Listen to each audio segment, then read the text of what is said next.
Hello, hello. Hi. Hello, hello. Good morning, Everfree. Hello. How's everybody doing today? Doing good.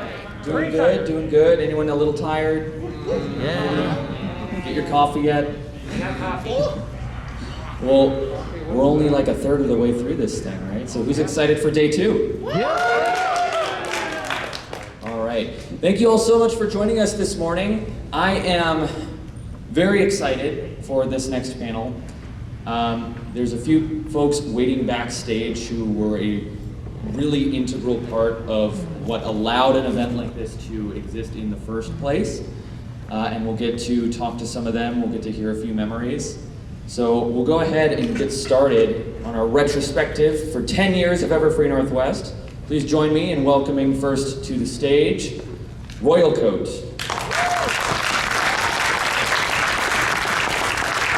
We also have Bejoty. And Markarian.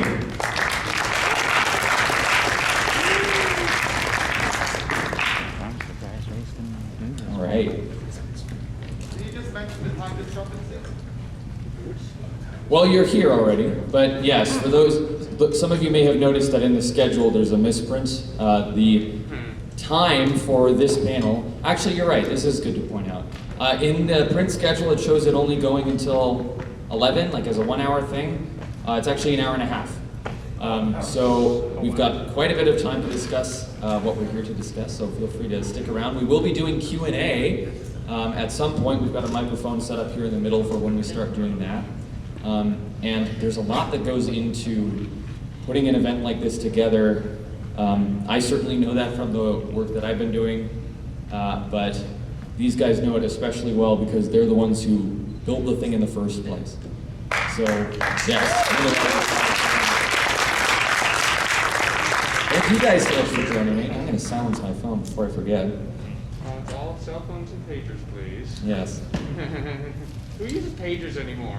Jeez. My dad used to have them. Not the 90s. The con isn't that old. Come on, guys. I know King County Metro still uses pagers. Fair enough.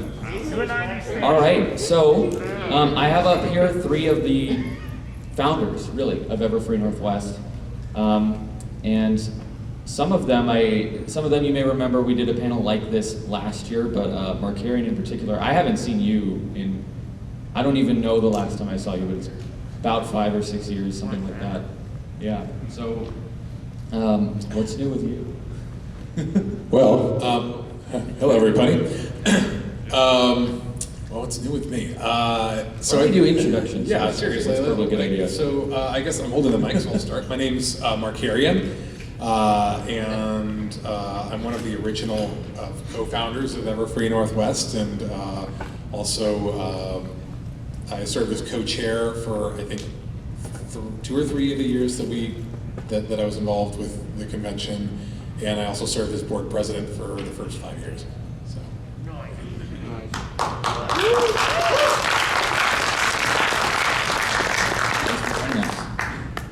Royal Coat, you want to give a little intro? Yeah. Mic check, please. Should be up. Hello. I'm Royal Coat. I was on the board for Pegasi when we first started, and was the event coordinator for the first year, sort of acting chair for the first year when we were all sort of acting everything, and then chairman for 2 years after that. And yeah, that's me. Thanks for joining us. Bejoty? All right, oh, this one, yeah, it's working. Hi, I'm Bejoty, another one of the co-founders. I believe there were 7 of us when we first started. Chairman for the first year, vice chair second year, dipped back into staff and hospitality year 3, came back to co-chair, I want to say 2017. I don't know if anyone knows that answer. Yeah, it was last year.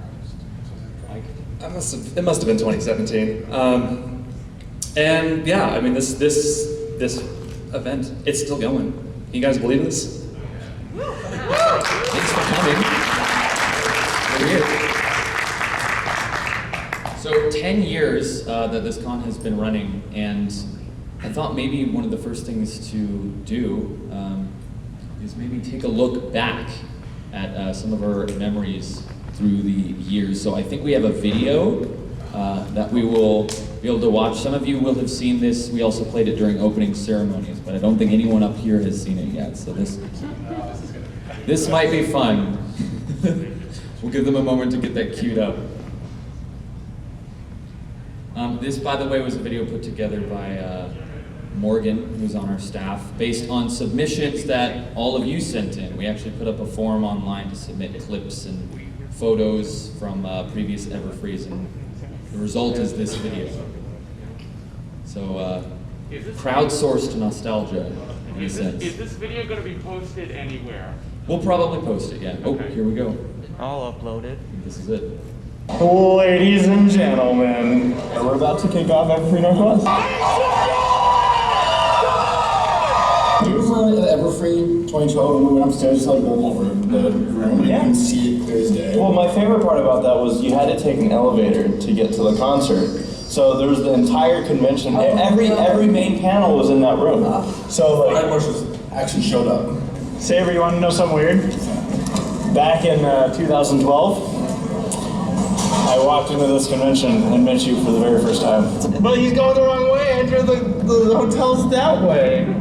Oh, that's the old. Oh, you're right. It's actually over here, up this hill. No, it's not. Right. As we referenced in past convention vlogs, what used to be a Holiday Inn. Up there, the first pony stalk was taking place. In the windows, we looked out upon the land and said, what would be the future for pony conventions?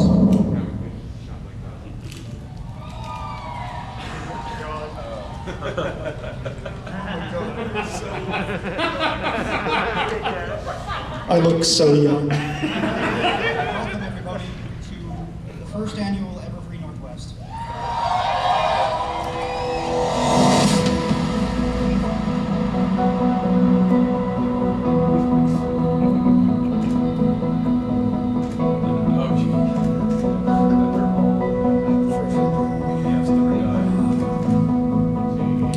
That 7-Eleven was a lifesaver. Never forget the hill. I remember telling them, there were like 1,000 people here. They didn't see us.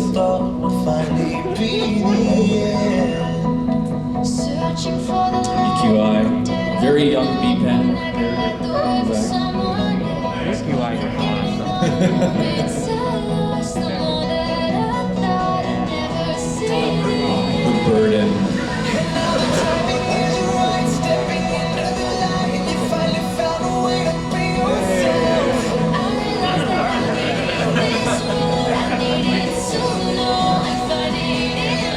Everyone's so smart.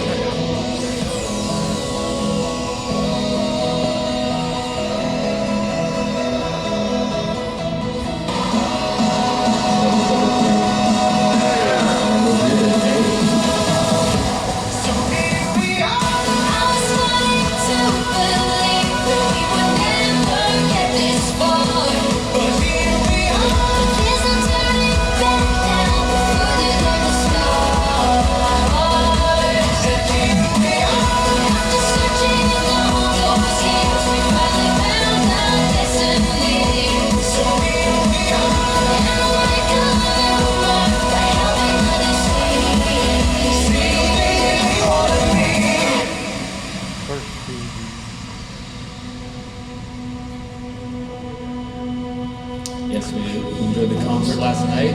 Yeah. Yeah. So tonight.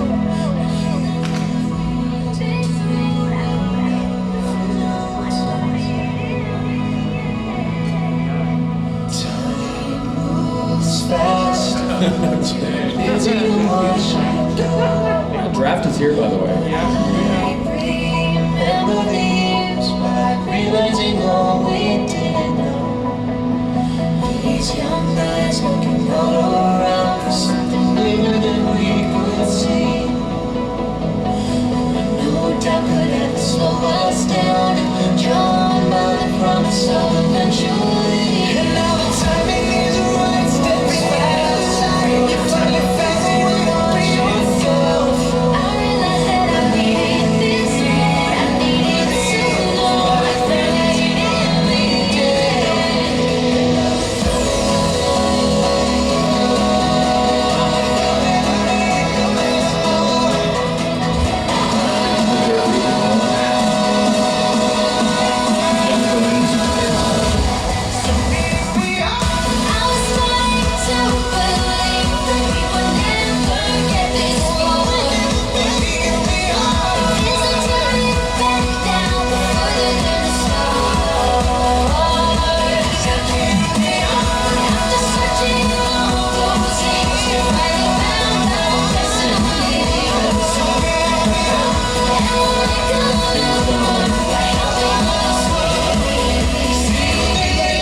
That's it.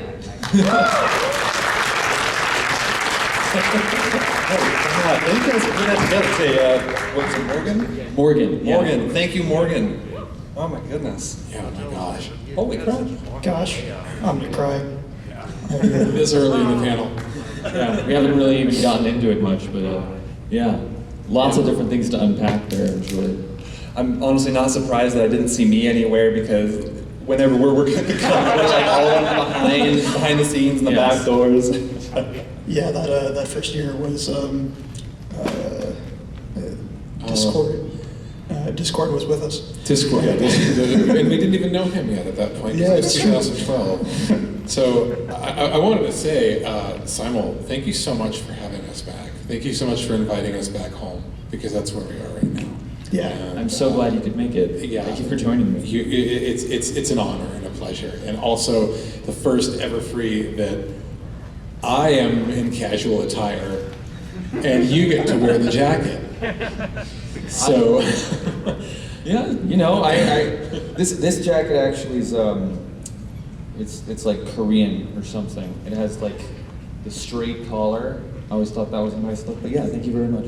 I gotta say, it's been an incredible journey. Like, you know, I think we were talking, and I think one of the most amazing things is when you do something and it outlives you.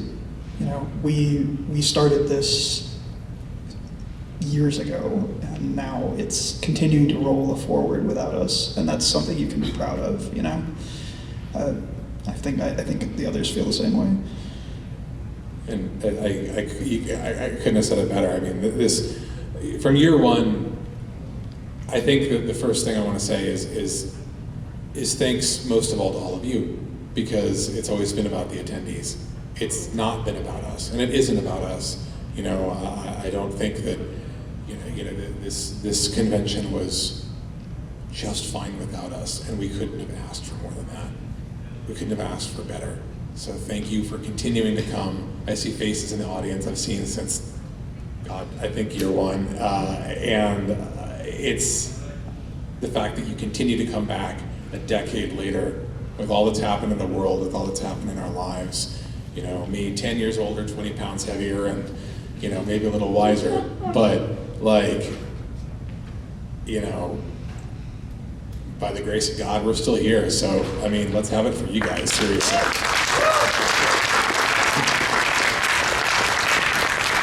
I gotta say, I don't know if you guys remember this conversation, but the first year when we were planning stuff, we were like, if we get 300 people to come to this thing, we will have done ourselves well. And we put the tickets on sale, and it was like, what do you mean we sold out in half an hour? So let's talk a little bit about that. That's a great jumping off point. So so if this is the 10th anniversary of Everfree Northwest, of the convention, the first convention, but a lot of you may notice, especially on this flag that shows our starting date, it's actually, for us, it's been closer to 11 years, because we started this process in the fall of 2011. And for that, I'm going to let you take it away. Because you were pony zero for this How entire does thing. con happen? Yeah, I mean, How is con formed? that's honestly a wild story, because a lot of it is just kind of some blind ambition. Like you need someone with initiative, and the people with just the ability to do jobs for free. And yeah, you need a fair amount of crazy to make something like this happen. And I think we matched a group to hit all of those boxes. And as far as like the origins go, I know the ambition that I brought to the table is coming from a couple online communities prior to My Little Pony really taking off in this generation. One of those being, I don't know if anyone knows the Vlog Brothers, John and Hank Green. If you've seen Crash Course, that's those guys as well. I was kind of tangentially involved in that Nerdfighteria community prior to this. So I saw in the early days when you start to get that momentum online, I realized, wow, this has the chance to go beyond just small niche internet community to become more of a fandom, something that can support itself, something where people need to start seeing each other in real life and make these connections to keep that momentum growing and growing. So early, I think it was around February of 2011, when I first really jumped into the show whole hog. And then a few months later, started one of the first meetup groups. It was the CTAC Bronies meetup group. We had the CTAC area, Portland Bronies, and the NYC group on the East Coast. And those are the first three to really get any sort of traction online, at least in the pony news sphere. I'm sure others were also propping up in colleges and whatnot. But the first big event we had, summer of 2011, was down in Portland, and as far as I could tell online, and I mean, the guys on the East Coast might fight me on this, but I think we were the first event to exceed 100 people. It was like an organized 2-day event. We had people down there vending. I don't know if it hit city regulations or not. I wasn't paying. I was a little young to be paying attention to that kind of stuff, to be honest. Was that at the Red Lion? Was that at the Red Lion? We bounced around. It was an event down in Portland. We met up at Pioneer Square, Courthouse Square or something, and then we walked the city, going to a few of the local landmarks, and We're Northwest Brony Fest. Okay. Yeah, so that's Northwest Brony Fest. I never said the name. But I didn't know that it was a 2-day event, because for a while we prided ourselves on being the first multi-day My Little Pony event, but turns out Brony Fest was the first one. Well, I'll correct you on that. I think we were the first established 3-day full convention. Right. Prior to that, there might have been a couple other 2-day events, so I don't want to step on their toes. There's two things happening. We've got Northwest Brony Fest, which is sort of a proto Everfree, in a sense, that happened down in Portland as sort of a Northwest Bronies converging on one spot, and it's sort of out of that the idea of Everfree came into fruition. Yeah, and meanwhile, the East Side starting their meetups with the NYC group that grew into BronyCon, and they grabbed that name early just because of the NYC. Right, I remember when that was still capitalized. BronyCon, which was really nice. Good wordplay there. So yeah, Northwest Brony Fest was the first time we realized there's some demand for this. People want to go to an organized event, see other people who are into the show, buy merch, draw pony chalk drawings on the ground. I wish I had some of those pictures with me right now. I wasn't quite prepared for it. But that kind of sparked it on my side. And meanwhile, I was at UW, and we started a Friendship is Magic group that met every week. And that group actually, I think, most of them ended up volunteering to staff the first Everfree, and most of those, I think, continued to staff year after year after year. Some of our core staffing from the beginning. So that's where I jumped into it, and eventually we hit a Halloween meet where we all got together. But I think before we get quite that far, Markarian has his intro. So that's kind of where I think both me and Royal come in. Very shortly before, so going back to how I got just really into fandom was it was in March of 2011. My partner at the time was watching it on his computer, and I'm like, what is this? This is, God, it's done in Flash. Their eyes are so big. What are you watching? And I'm like, it's like My Little Pony. It's like, are you serious? It's a Flash cartoon of My Little Pony. Okay. And then and I watched one episode and I didn't know how to feel. And then the next episode, which I think was the current one at the time, was Suited for Success. And I watched that episode and I said, whatever this is, I want to be a part of it. And I was so captivated that I knew that I wanted to just immerse myself in it. And I think all of you know exactly what I'm talking about. Yeah. So, I watched the show for a while. I did a couple, fan songs. I did one called Monument that people liked. There was a convention called Rainforest that doesn't exist anymore. Its reputation now precedes it.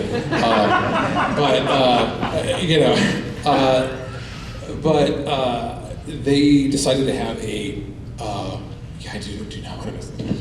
they decided to have a Brony meetup, and it was going to be in room about maybe less than a fifth of this size, of 40 people. They said, okay, they designated 40 people for this hotel. And they said, okay, this is going to be the My Little Pony meetup. 300 people crowded against the door. And they had to move everyone to the main stage in a huge hurry. They had to move the entire panel to the main stage. I think they had to cancel whatever was going on that time because there were 300 furries / bronies that really wanted to get together, watch the show, and eat fried chicken. And, you know, and honestly, in the last part of it, the free food was definitely an incentive. But how does one eat fried chicken in a fursuit? That sounds challenging. See, that is something that, you know, very carefully or not. But I saw all these people and I said, this needs its own convention. This could have its own convention. So I remember going to this Halloween meetup at University of Washington, which is where Giggle at the Ghostly. Giggle at the Ghostly, that's right, yeah. Yep. And comparatively, I think I have a very bland introduction to the show. Mostly that I just found it. I think it might have been the music. I think much to Markarian captivated me in a lot of ways, but it was the message and the themes as well for the show. And I went to Retrospective Northwest. Showed up there and was like, this is a culture I can get into. And they're good people. And then I think, and this is all sort of serendipity. I think I live on the east side, and I heard and I saw the Giggle at the Ghostly's party, and I was like, well, you know, I'll go to that. And I saw something that said, you know, we're going to get together and talk about a convention event of some kind, large scale. And I had enforced PAX, and I was really interested in cons. So I said, can I join you? Can I come up and be involved? And so I went over there, hadn't been to UW ever, walked in and was like, there's this group of people, and I walk up and said, hey, I'd like to be part of this. And they said, go away. And then I think it was Markarian actually that said, no, that's this guy that we wanted to talk to, that we Where is Bejoty? Who's Bejoty? I want to talk to Bejoty. And said, no, this is this guy that was had mentioned online, because everybody else had kind of coalesced earlier or something like that. And I joined in, and my story with My Little Pony is full of serendipity and a lot of going into the future, but that was one of those moments that kind of defines and changes your life, I guess. I don't know where my life would be right now if I hadn't joined up with Everfree. So that split-second decision is hinges a ton of stuff, a ton of history. Yeah. I guess it it kind of comes down to that one Halloween meetup that Bejoty put on with, was it Jordan? Who's the other guy that's doing that with you? Jalen. Jalen, yes, I'm sorry. I couldn't remember the name until just now. Must be the one with that one photograph. Yes. Circulated. Has anyone heard of it? Has anyone seen this photograph? It is infamous, but we did a group photo, which was taken on my camera on a tripod of all of us together, and 4chan decided to give all of us names. Raise your hand if you've seen this photo. Okay, so I should have introduced myself as Afro Samurai, and this is my friend Average Joe, and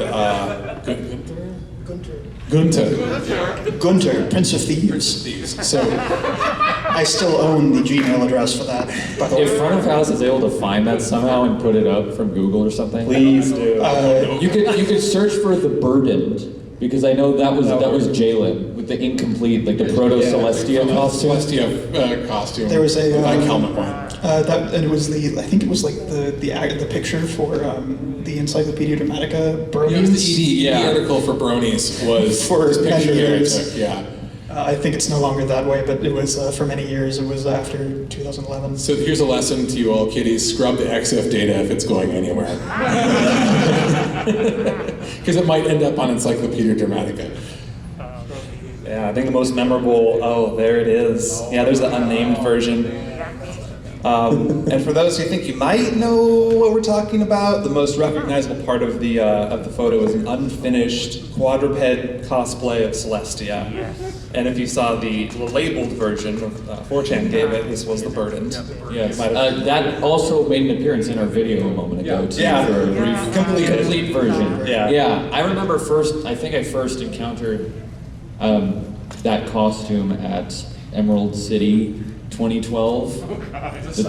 Yes, the TwiQuest meetup. The TwiQuest.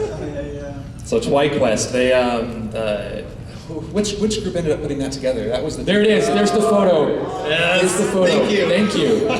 That's the one. So this can be considered one of the origins of this convention. It's weird to say that and look at this photo at the same time, but it has such a je ne sais quoi quality with the lighting, like the front flash. It has that vintage, 2000s kind of thing. So we probably have 4 or 5 or 6 board members that end up being board members of the for the backing company. This is where it started. There's Galileo Jared. Yeah, Jared Watts, Galileo, right there. The neon head of staff for a while. In the neon green hair there.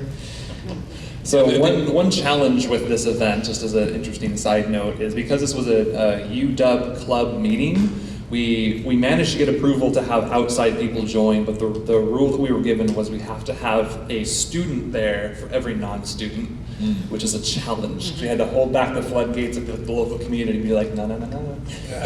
Wait until we get our numbers up. And I'm not sure if we kind of fudged the numbers a little bit, because it's not like we had to directly report it, but we tried our best. And it's tough, because again, this is following the Rainforest meet, where oops, we quintupled the expected people, or so more than that. It was like tenfold. Yeah, that was our recurring theme back then. It's like, okay, well, we'll get enough space for, this many bronies, and, hope they'll, oh my God. Yeah, that leads back to the, we'll sell 300 tickets and, we'll sell out the entire convention in half an hour, and then take some unprecedented steps to obtain more space. So yeah, and to that end, that this led us to, hey, let's meet and actually talk about this. So I think it was after this that we met at my place. Because I think that first meeting we had is when we actually decided to incorporate. That would have been November 6th. Yes, November 6th, 2011. November 6th, 2011. Yeah. So that's basically the incept date, as it were, for Everfree Northwest, or Pegasi, the Pegasi Inc. The 7 of us, that was it's been a wild ride since then. It has been crazy since we sat on my living room floor and we thought of, what could we call this convention? And we had a bunch of names. We wrote them on little chits of paper and we threw them into a hat and we ruffled around. And I think one of them was like PonyCon Northwest or Seattle Con. That makes it sound like we chose it on random. This was definitely an intentional. No, it wasn't actually AI generated. We had some good contenders, but we wanted to be fair. So. Do you recall any of the close seconds? Honestly, I don't. No, I really don't. Because as soon as Everfree Northwest came up, it has the forest element that we like, because we're a very foresty area, and then Northwest is a very handy thing to put in your name, especially when there's a online community and people need to know where you exist. Where is it? Yeah. Also EFR too, because we wanted to make sure we weren't stepping on their hooves. I think they were establishing around the same time, and if we had known that, we might have gone a different direction with our name, honestly. Yeah, that similarity was completely by an accident, if I recall correctly. But Everfree was the one that we've kind of fell in love with. It fit, and then it was perfect. We just kind of didn't look back, I guess. I also don't think that it was trademarked by Hasbro at the time, because I think that was part of what went with the decision too. So and now that we have this, it's prior art, so they probably can't trademark it because of us. So. You're welcome, Hasbro. Speaking of copyrights. they do try to get that trademark, you can ask for a little bit of money for us to change it. Oh yes, stand up royal actually. This Oh, yes. So this is a shirt from year one. This is when the shirts were actually done by We Love Fine. Anyone remember We Love Fine back in the day? Yeah. So there are multiple, spot all of the trademark violations on this shirt. Because we're like, you know what? We want the main six and we want Seattle Space Needle. And you know what? We are just dumb enough to put that on a shirt, and we were. And here it is. So I want to, related to the Space Needle on our shirt, when we started holding board meetings, were they initially at the con? We were initially at your house. We were at the Space Needle. But then eventually we started meeting at Jigsaw. One of these board meetings, I believe, we had someone come up to us and say, I love what you're doing. I am legal expert of some an intellectual property attorney, which was very, very, very handy for a convention that needed to kind of scourge all of the Hasbro's. Ride the line. Yeah, it's difficult when you're an event based on one specific IP, because you can't be like, we are the My Little Pony events. There's really only one example that comes to mind of something like that, and that's Trekkies. A single IP fandom. Yeah, so we had this lawyer essentially walk up to us, exactly the category of lawyer that we needed for this kind of event, and say, I love what you guys are doing. If you need any help, let me know. Pro bono. I know you don't have money, but he's here to help. Matt Rice, God bless him. Matthew Rice, he was shout out to him. He helped us extraordinarily. Extensively. Yeah. I also pro bono. And I also want to we mentioned the Jigsaw Renaissance, which is a makerspace in South Seattle. I'm not sure if we'd be able to get to this point without their generosity, and especially one of their tenants, named a guy by the name of Lion Kimbrough. I'm not sure, I haven't talked to him in years, but they took us in and let us use their makerspace to host a lot of our meetings and do a lot of our initial prop making and stuff. So that's the theme, is that when people saw what we were trying to do, they came in and said, how can I help? How can I help? What can we do to help move you guys along, to help make this happen? Because we could not do this by ourselves. Yeah, we didn't have the concept of using like the con space. In later years, obviously, we had the luxury of being able to have like staff meetings at the convention. It's the convention hall itself. But that first year, we just didn't have that capacity. So the Jigsaw Renaissance was our lifeline, and that's actually sorry, I won't talk about my apparel too much, but that's actually where this hoodie comes from as well. Stand up again, turn around.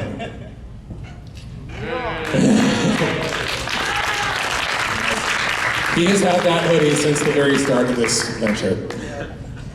It was there was three of us that obviously the CMC that we had one of my fondest memories from that early part was the first like staff barbecue we had on the rooftop of Jigsaw Renaissance. That was like that was us getting together to celebrate, like, we're about to do this and we don't have we have no clue what we're getting into, but we're gonna just be on the roof at Jigsaw, at the old immigration building where Jigsaw Renaissance was. The Inkscape building down in Chinatown.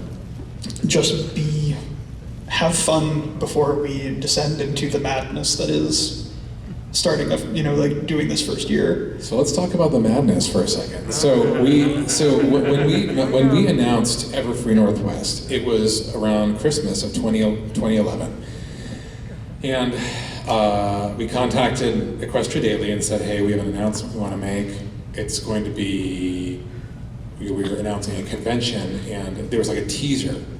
And there was like, and I remember our graphic artist, Silvertail at the time, made this really cool Everfree Forest graphic, and it said like countdown or something like that. It said, like, what was it was like 8/17/12 or something like that, and it said, save the date.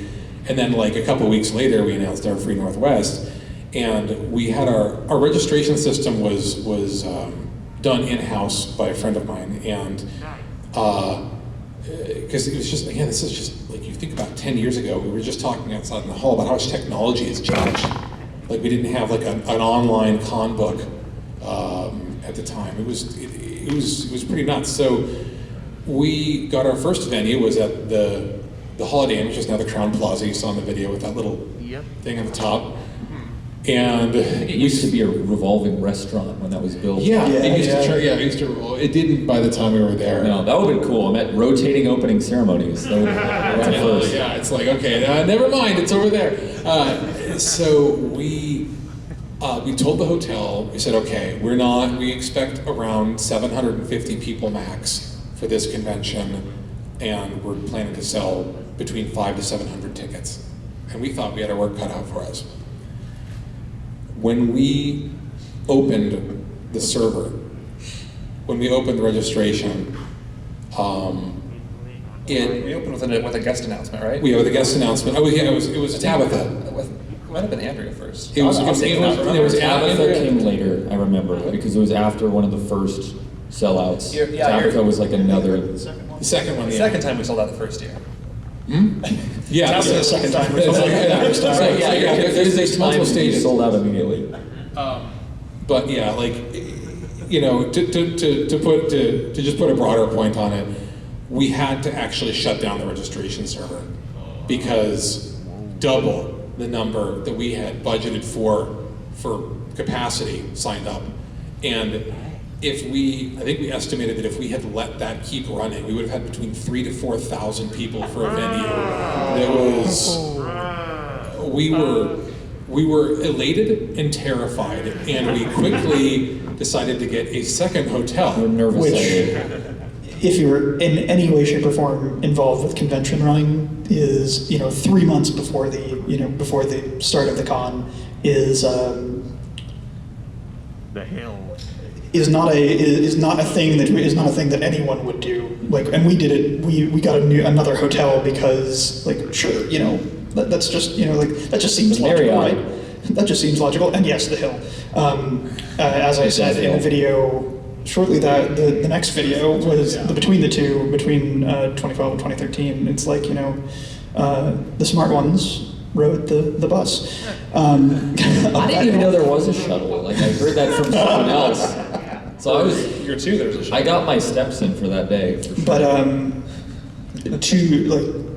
to Markarian's point, like, we just didn't know what we were getting into really, and then we went ahead and opened up. We were like, well, we have another hotel. We have more space. We're going to be good.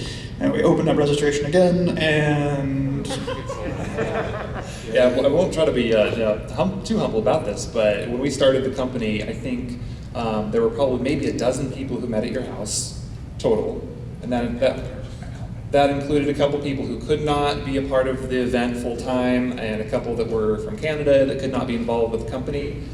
So the 7 people that actually signed up for it, I don't think anyone had prior experience running a complex event, managing an event. It's just volunteering here or there. I mean, you guys are both enforcers, which counts for a lot. I mean, I definitely, I was happy for you guys to bring your expertise to bear. I had never even volunteered at a convention.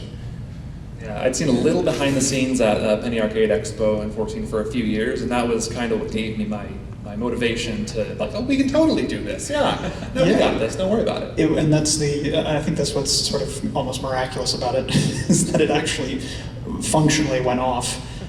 Because really, I think we were just kind of muddling our way through as we went, and making decisions that I think anybody that has done this for a long time would never have made.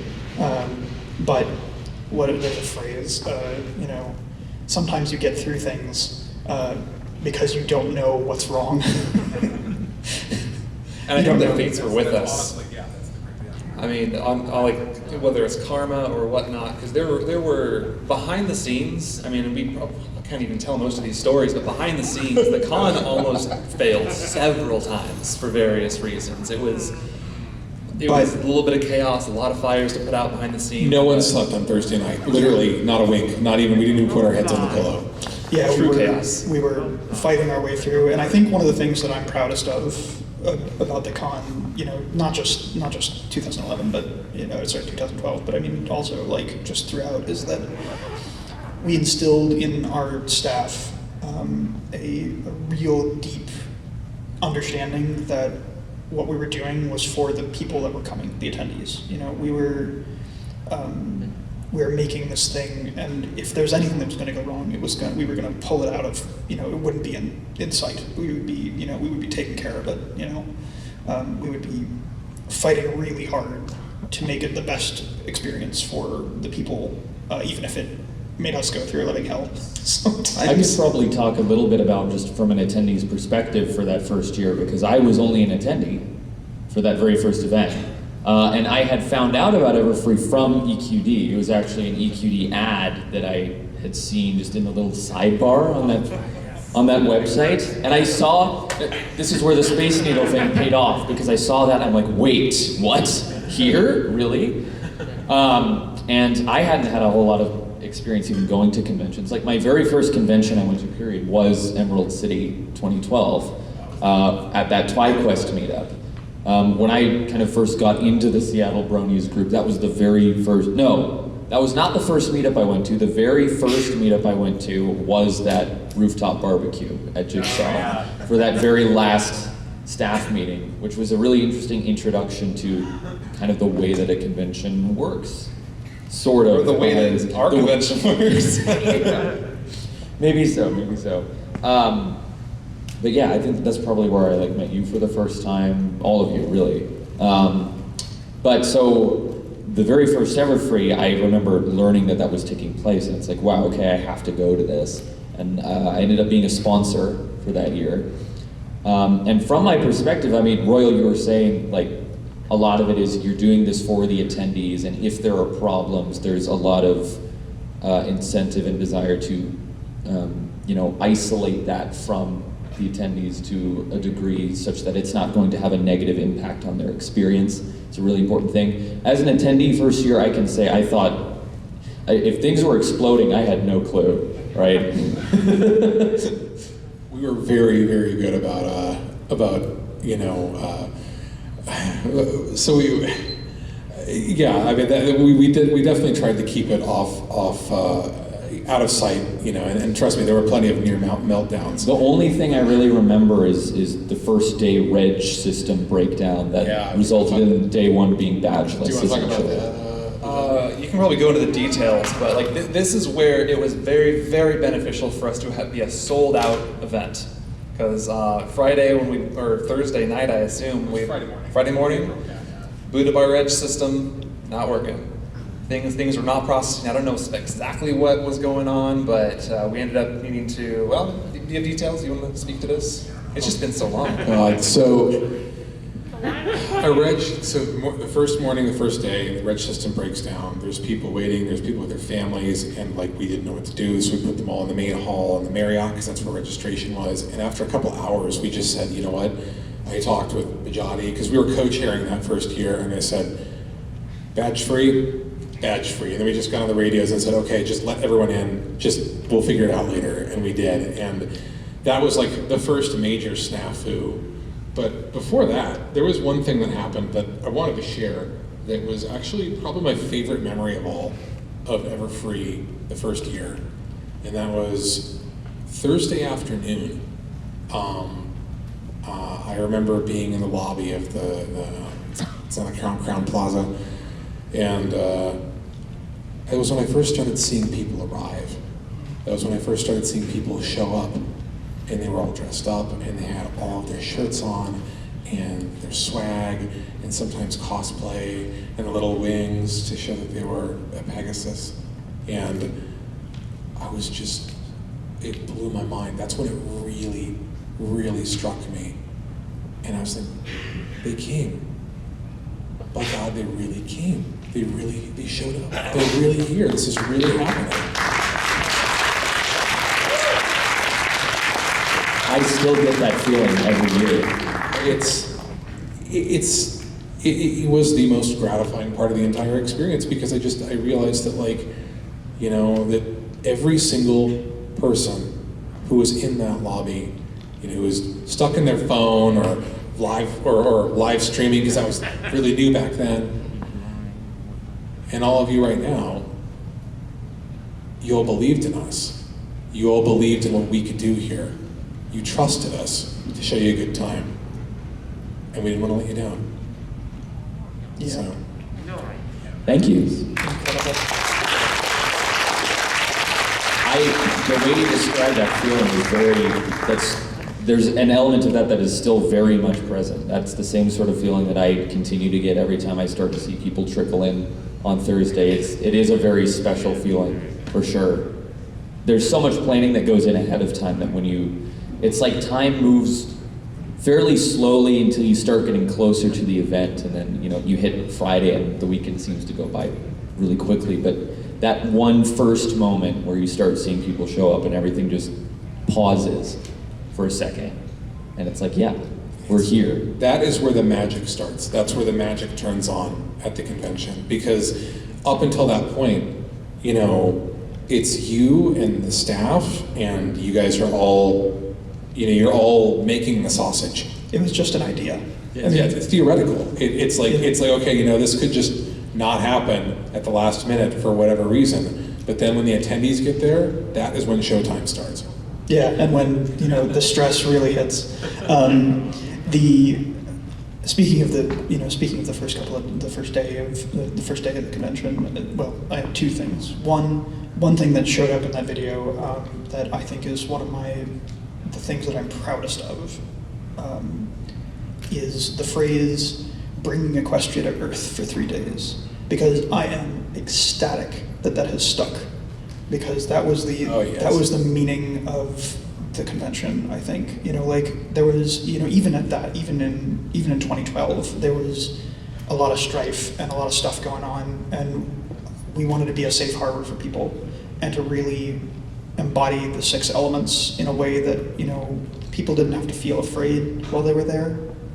And I remember, one of the most intense memories that I have of that day was, the first day was the sunrise celebration, and standing on stage, giving a quick speech, as evidenced in the video, where I look far too young, and it makes me very sad. But this is both heartfelt and somewhat funny, because I gave a speech that was about all these people were at the Markarian and Bejoty weren't there, and there was a bunch of staff everywhere, and a lot of the staff at conventions obviously often get a little overlooked because they're there's those people that are standing on stage, there's the guests, and the people are doing a ton of work. And I was, going through my speech trying to say hey, I'm not going to tell you who I am, because I don't want to be that guy. I want you to thank everybody that's here. And I walk off stage, and Lee Tokar, bless him, walks onto stage and goes, "That's Hans." And I'm like, he outs my name immediately. He's like, "I don't want to burst your anonymity, but that was Hans." And it's the most aggravating moment, because I'm like, I was trying to do something really good, really nice for everybody, please. And emblematic of this thing is that I think tying back that I think that everybody, it is so amazing the amount of work that everyone did just out of the goodness of their hearts, really. Every convention does this, I suppose, in the end, but the amount of dedication that I felt from these people, from these two, but also everyone else on the staff was extraordinary. Yeah, I think we had somewhere to the order of 100 volunteers staffing for the first year, which is just for the first year, which is honestly astounding. I don't know how other first cons even go about doing it. They probably outsource staffing to an agency or something, but we were able to fully force our volunteer staff from community members. Largely local, but a lot from around the country, honestly. People who came in saying, "I'm here to help. I'm here to help out for free." Yeah, I got to tell you, everybody, if you see a staff member, take time to thank them, because they really, none of us got paid. We actually had to put our own blood, sweat, and tears, and sometimes money into this convention.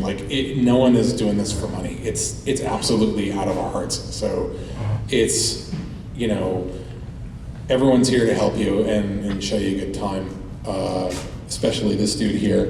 And I want to say a little thing about Simul, because now we've talked enough about the three of us, but I want to talk about dedication. When I first met Simul, he was so eager to help that he actually volunteered to go with me. This is one of the first memories I have of you.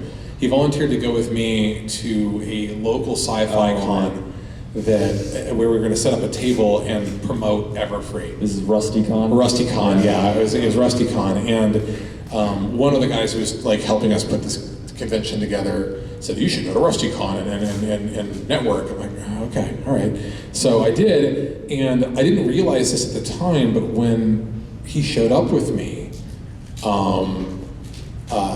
I actually had to sign on as his guardian because he was so young that he actually I was like 17. Yeah, he was. I didn't know this, that he was that young, but he was so eager to help that you know, Simul, literally a kid, has been doing it since he was literally a kid. So seriously, hooks up for this guy.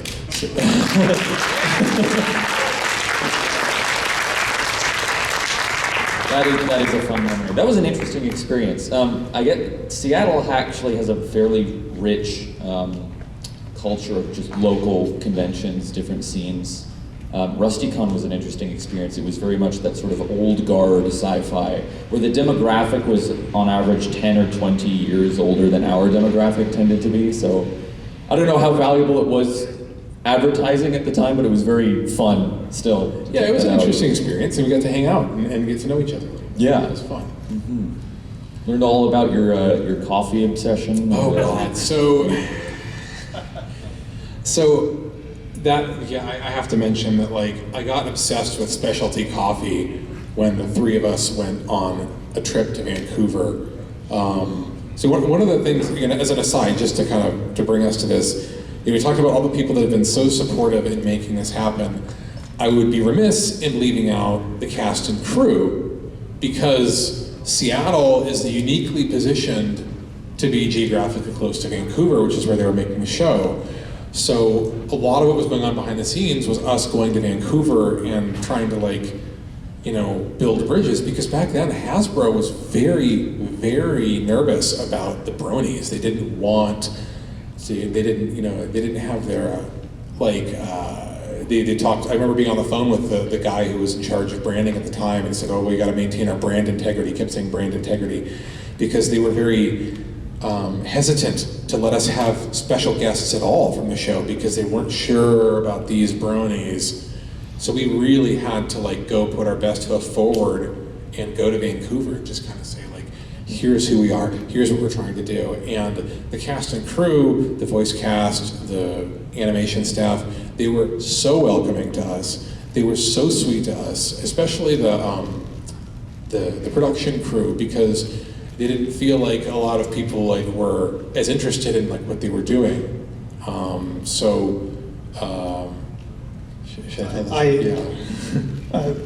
I actually have to. I am double booked for a thing, so I need to go. Do you have to go? You have to go? I have to go shortly, but I wanted to say I remember this. I remember two distinct trips to Vancouver. One with just Bejoty, and one with when we went to talk to the guests and the agents. And the thing that will always stick with me is that some of the cast and crew, like, just let us stay with them. You remember, like, we were trying to figure out what we were going to do. We were going to sleep in the park, and they just offered us their bed. Like, it was really incredible. We stayed up and watched cartoons with them, and these people were are some of the kindest people that I had ever met. Like, and the voice talent was also some of the most they are unusual in who they are sometimes. But getting to meet the Creepers and and Vitokar, who is a character all his own, was an incredible experience.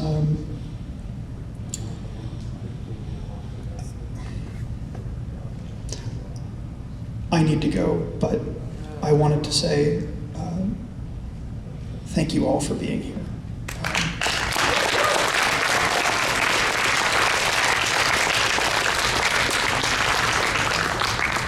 I mentioned earlier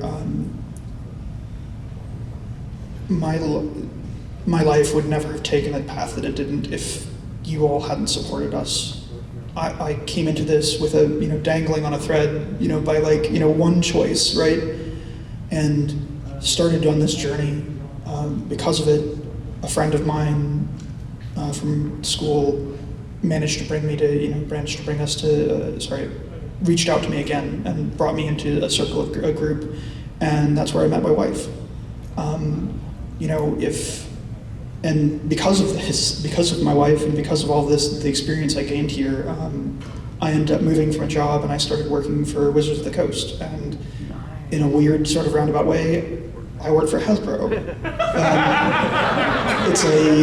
I worked on the My Little Pony cards for Magic. It's one of those things that is utterly incredible, and it would have never happened if not for the love that you all have for this, for this convention. Like, I cannot begin to overstate that. Like, I'll cry because it changed my life.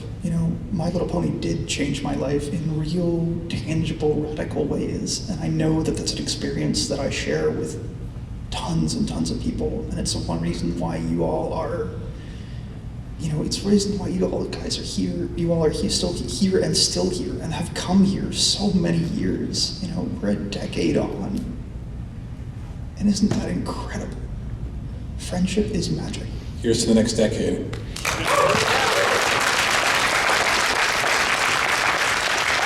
Ladies and gentlemen, please join me in thanking Royal Coat for joining us.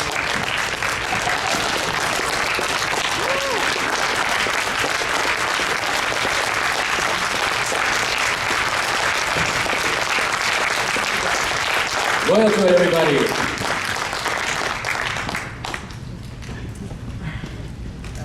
All right, well, we do have an additional half hour, so I'm sure there's many different things we could go on about. I know I also was thinking we should probably get to some Q&A. Do people have questions?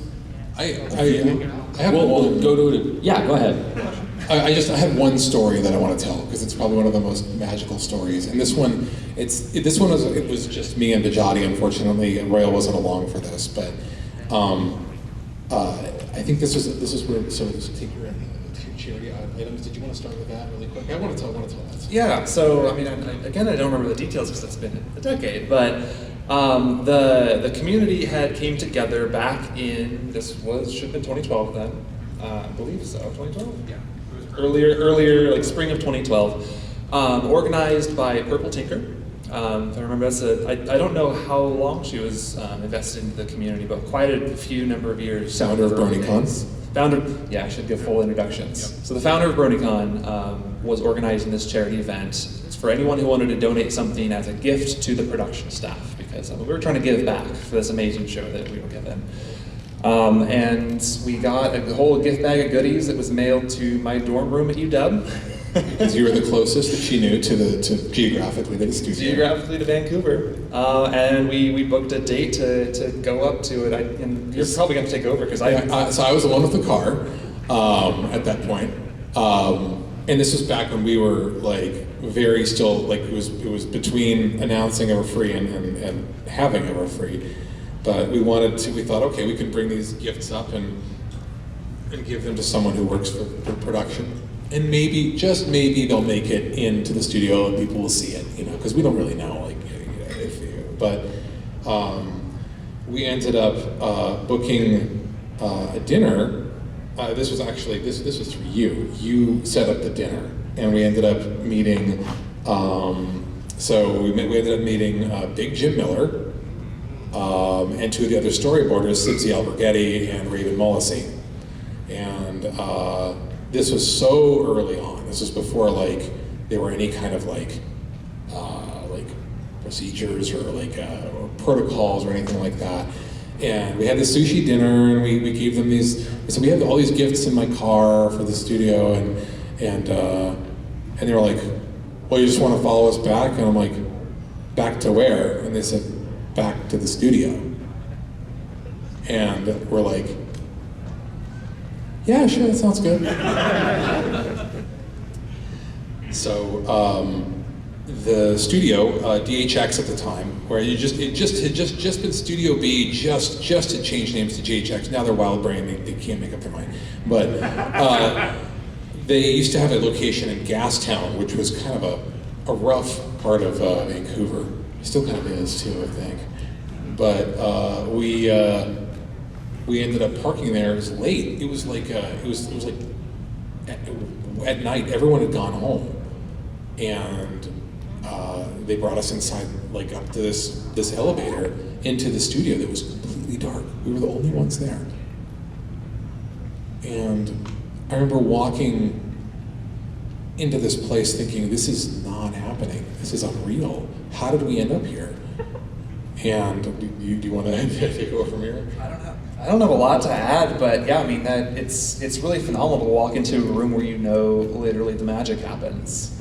Like there's animators on the other side of the world. I don't know what studio is taking care of that side, but the storyboarders. I don't know if you know a lot about how animation works. I would imagine probably more people in this room than most average groups probably do know a bit of the back end of the animation, but storyboarders have so much power in the final show, in the final production, because they get to take both the scripts and the directions and put together all of the poses and the lines of action and how things fit together and the pacing. Like that is such an important part of a show that is good, and it can define a show that is phenomenal versus a show that is mediocre.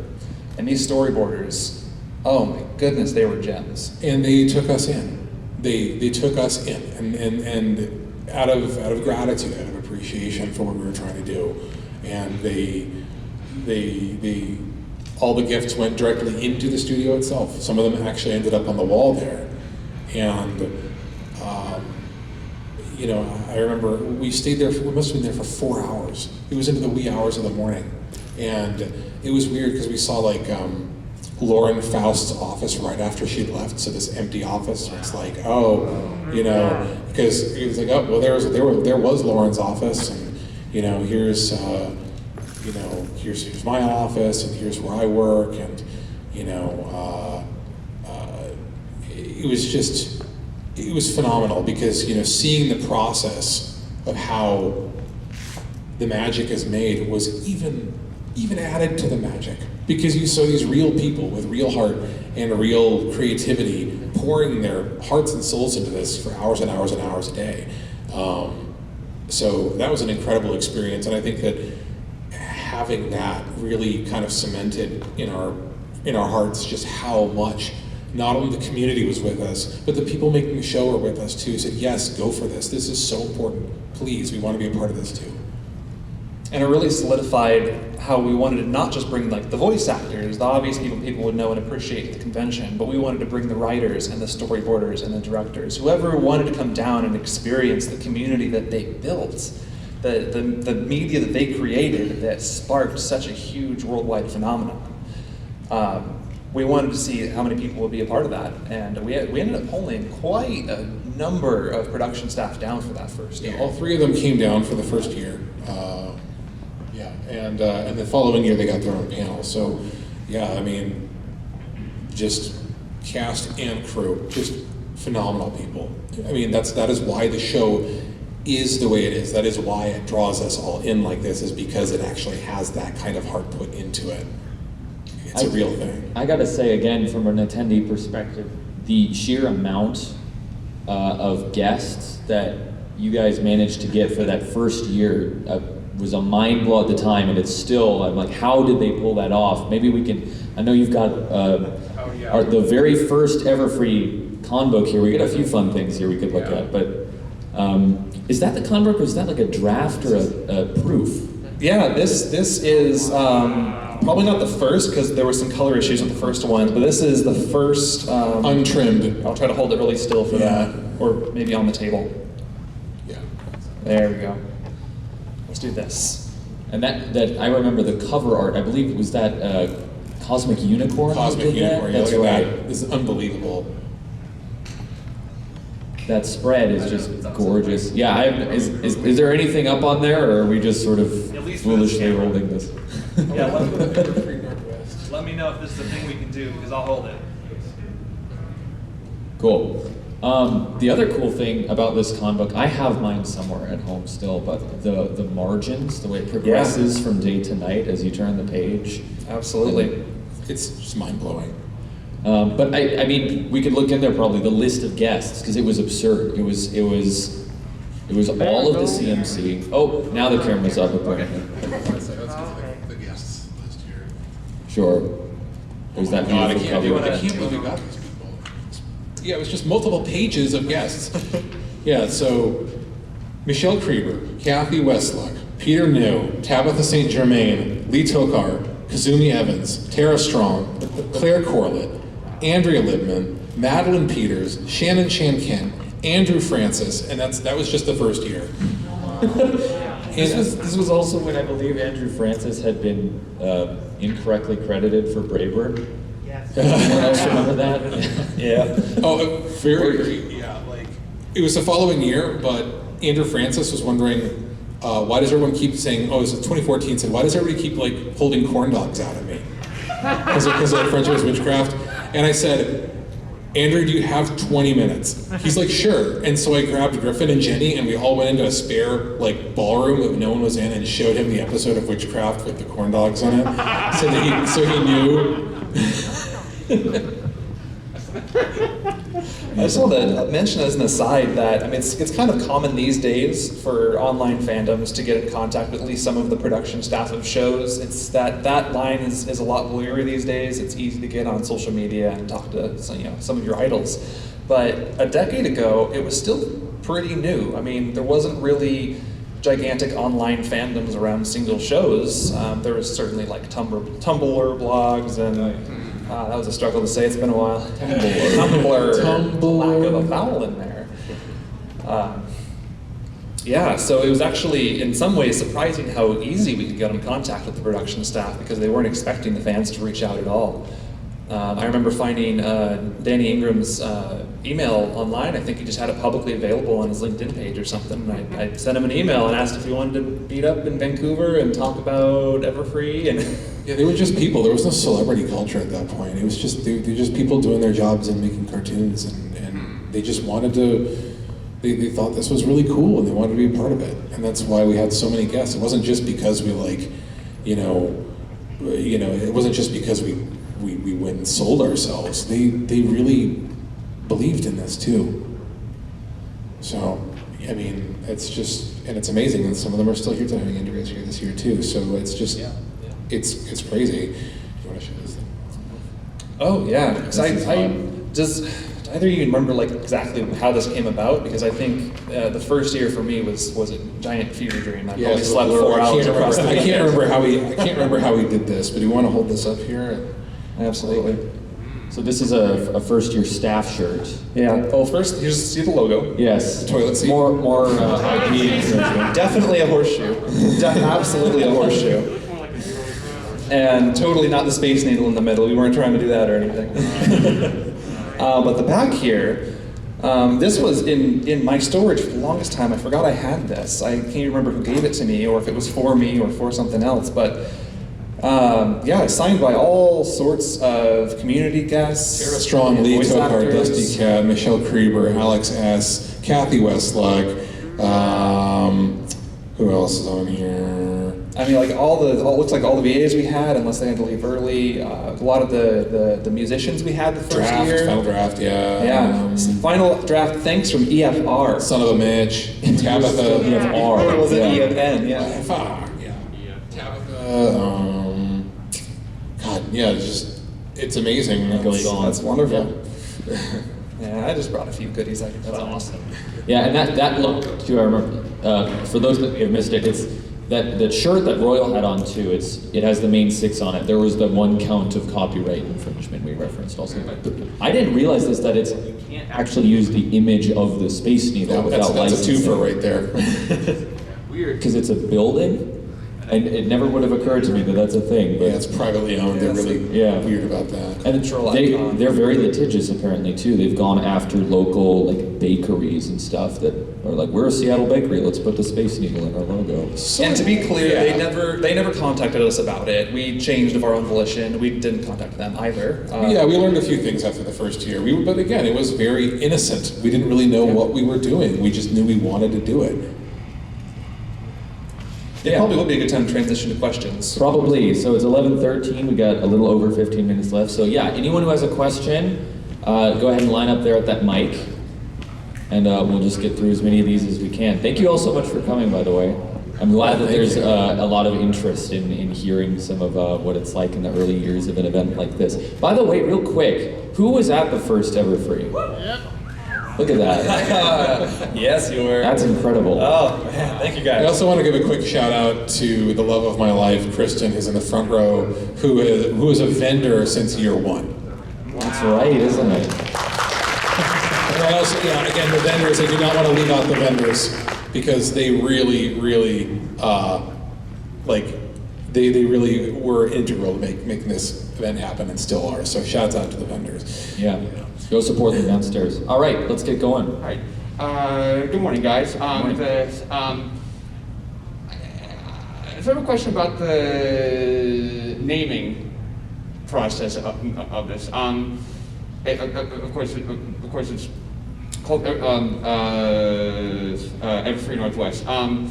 Did the fact that the state of Washington is nicknamed the Evergreen State have something to do with that, or did that never come to mind? It was absolutely a factor when we were deciding the name. And again, Everfree Northwest fit for various reasons, because the fact that we can't remember any of our other candidate names kind of speaks to that too. We're thinking, okay, we're foresty, we're evergreen. And Everfree is from the show. It's canon. It's part of Equestria. And yeah, it's. By the way, speaking of naming processes, what's your name? Red Card. Red Card. Oh, okay. So you're a football. Soccer. Yeah, for the soccer ref. Yeah.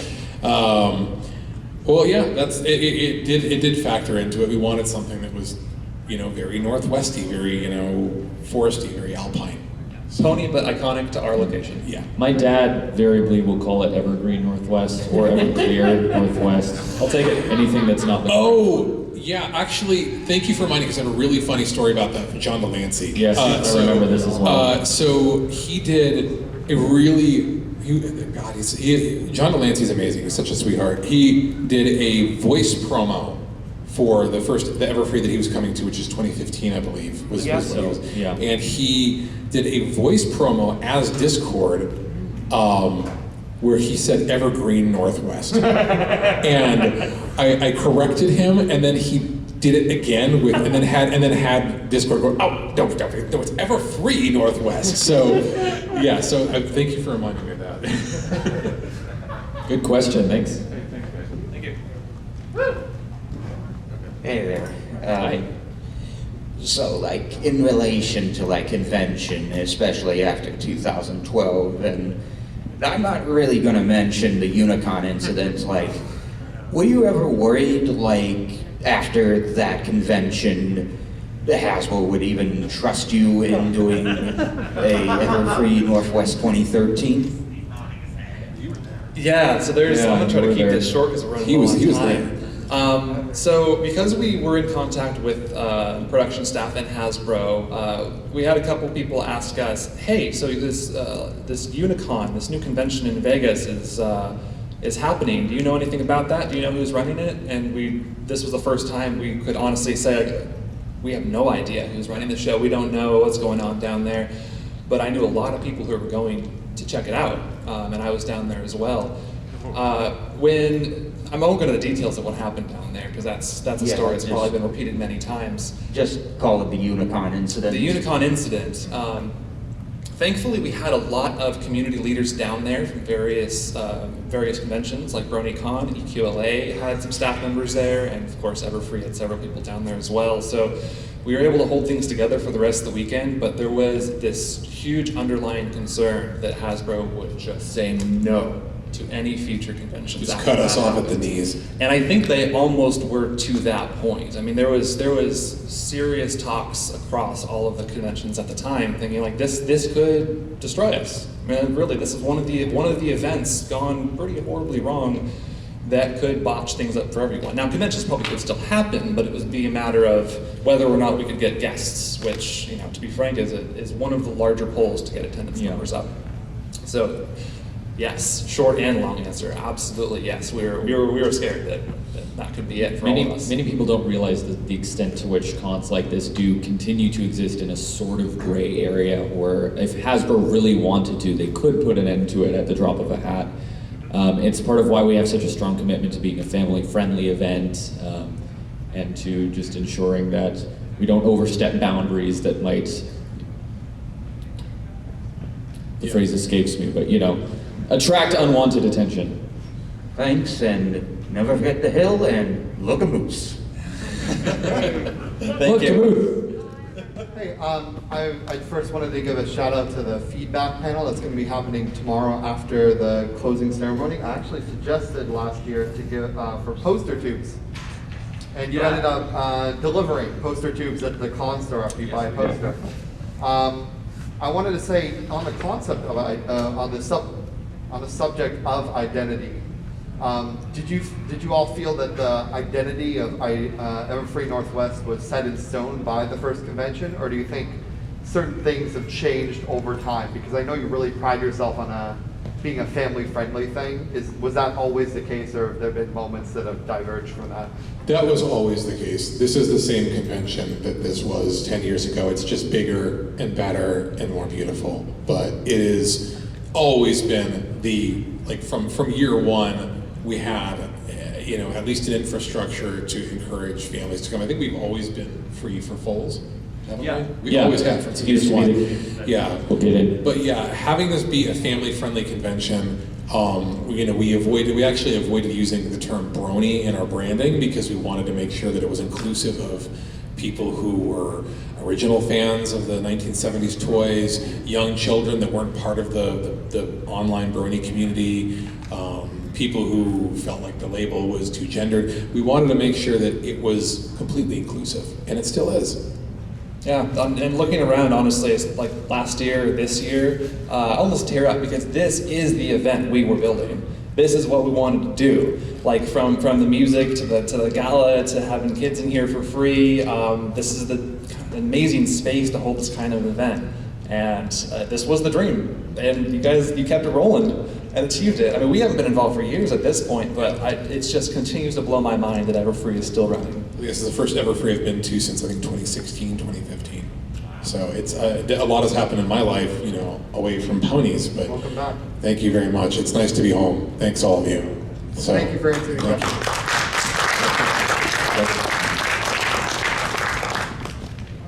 First of all, just want to thank you for this wonderful con again. Closer to the mic a little bit. First of all, just want to thank you very much for the wonderful con. Thank you for coming. And quick question, so what was the biggest, you know, after the first time, looking back, what was the biggest lesson you learned going from Con 1 to Con 2?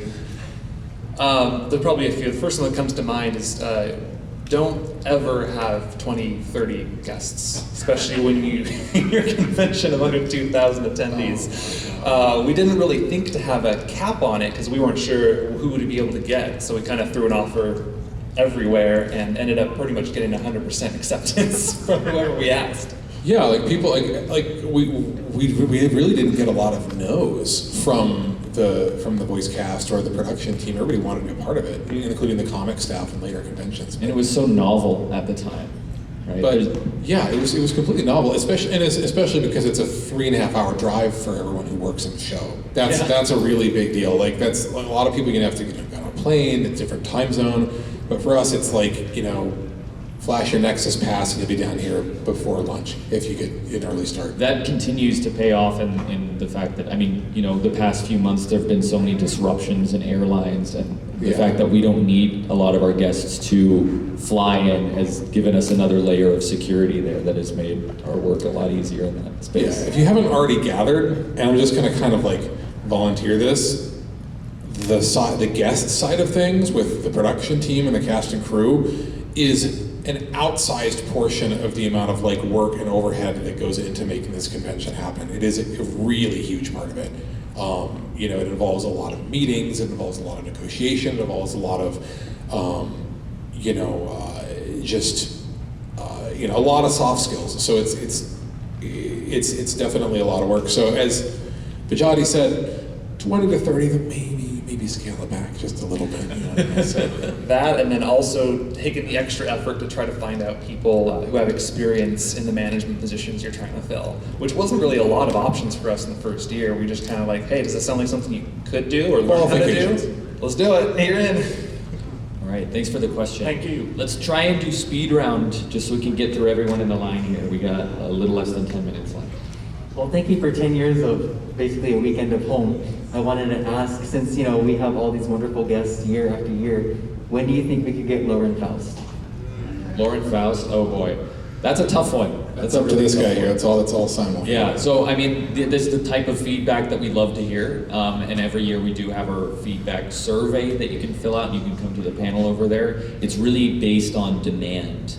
And the more we hear a name, the more we are able to see that this is something that the attendees want, and the more resources we can think about putting towards that. So it's tough for me to say like, we'll do it or we won't do it, but anything's possible. We need that kind of feedback and encouragement that the demand is enough that it will certainly pay off. And we did get Bonnie Zackerly one year, which was amazing. Yeah, that was great. The original creator of original My Little Pony toy from way back. It was awesome. You want to talk about if it weren't for one person, we wouldn't all be here? It's her. Yeah, for sure. All right, thank you. Yeah, I won't be thank here you. for the rest of the weekend, so everybody get that name, please. Thank you very much. Okay, I'm Ronnie. I'm from Mexico. This is my first time for Everfree Northwest 332. I'm General Ronnie. I'm Pony Latino collaboration. Yeah, thank you, understanders. Since when did you know the Mario Pony from G4? When before you became brownies and did you first Everfree Northwest? Was the first question when we first got into the show? Or into My Little Pony? Yeah, the My Little Pony G4. Yeah, we just briefly mentioned it earlier. Right. I jumped in February of 2011, so a month after it that. was, I think it's when Derby dropped the safe or whatever episode that was. Feeling Dinky Keen? Something. Yeah, like that. Feeling Dinky Keen. I'm amazed I can remember that name. And so super briefly for me, it was some art journal someone had posted online and mentioned that, I guess Derpy is canon now. And that was enough of a phrase to intrigue me. Like, what does that mean? There's many layers of obscurity. So I went and looked at the origins of Derpy, and then I went and looked at the first 2 episodes so I could get the context of the animation error, and then I accidentally watched 11 episodes in a row, and then this happened. Okay. Yeah. Were you asking, also, by the way, bienvenidos, were you asking if we were into My Little Pony before the show, before G4? Yeah, and since 2012, first My Little Pony and 2012, and this is the best series of G4. I'm so nervous, and thank you. Thank you very much. Yeah, thanks for I'm coming. from Mexico. This is my first time for Everfree Northwest 332. Happy birthday, Mexico! Thank you so much. Muchas gracias. Thank you for being here. So this may be kind of a vague or naive question, but and I know that. Here, can you get just a little bit closer with the mask? It's hard to hear you. Okay. I know this is kind of a vague or naive question, and I know there's multiple chairs and multiple producers who play a big part in Everfree Northwest in all. But would you say there's like one person up there who you would say, quote unquote, owns Everfree Northwest? So the way that Everfree is structured presently is there's Pegasi Northwest, that is a 501c3 federal nonprofit, and there's a board that is in charge of that company. That board consists of 3 people. We have Big Kyle, who's our board president, we have Thornwick, who's our treasurer, and we have Curtis Himmel, who's our secretary. And those 3 are in charge of the board. The board then elects a chair, which is me, and then from there we put together our structure of volunteers. So there isn't a single person that owns it. It's all under the umbrella of a nonprofit corporation, a charity, essentially, that is dedicated to putting this show on every year. Okay, first of all, congratulations on 501c3. That's something we never actually. That's a big deal for us. That's a big deal. So to build on that, even though Bejoty and I have at times co-chaired the convention, because we usually like to have a chair and a co-chair or vice chair, because we want to make sure there's some redundancy in case one of us, like, falls off a cliff, has a nervous breakdown, or gets turned to stone. We were also on the president, so I was also on the board, and while we were involved in the convention, I was board president, he was vice president, and our board on Pegasi has fluctuated between the very small board that's now 3 people, and at one point it was like the Supreme Court at one point. It was nuts. It was like the burrito Supreme It was 7 for a while, and I think we had to add a few. We got up to probably 10 or 11. Yeah, some, I can't remember. But there's been some reorganizations through this event. Right. We definitely didn't quite know what we were doing on that side either. That's cool. But I hope that answers your question. Yeah, would you say that Pegasi Northwest is like the parent company? Yes, it is. Pegasi Northwest is the parent organization. That's cool. Have a Thanks a lot. great rest convention. Thank you. Thank you so much. All right, one more. And then we'll wrap it up. Good morning, gentlemen. Morning. My name is Mike Check, and I happen to be the guy that yells his head off at video games from Bay Area Burning Spectacular. Can you come a little closer to the mic? Thanks. If you ain't noticed, the squad from DASCON is here, and we would like to wish you a happy 10th anniversary. Thank you. Thank you so much. Thank you so much. Speaking of that, I do not represent DASCON's board of directors in any way, shape, or form, but I would like to note our 10th is coming up in 2 years. So there you go, in 2024. So I don't represent the board in any way, but I'm curious. Advice, please. How do we throw as big a party as this? One more time. What was the last? What was the last question? Oopsie, sorry. How do we throw as big a party as this one? Because ours is coming up in 2 years. So my general go-to advice for anyone trying to start a convention is which is not to actually try and discourage people from if they truly aspire to put together something like this, but it's just very important to know that the road is very long and difficult. Often very thankless, often you put a lot of your own resources into it. It took more than 10 years off our life, I'll put it that way. Yeah, but DASCON is having their 10th anniversary in 2 years. We'd love you guys to show up. Yeah, that'll be coming up. Thank you very much. Yeah. Thank you so much.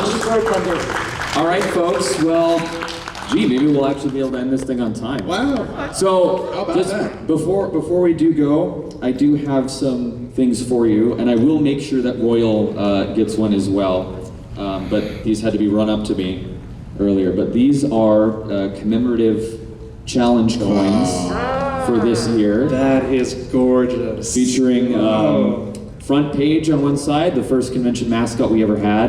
And our seal on the back. And our seal on the back How with cool the is mission that? statement, bringing Thank Equestrian Earth for 3 days. Oh, thank you so much. And You're anyone so who was welcome. involved with putting this together.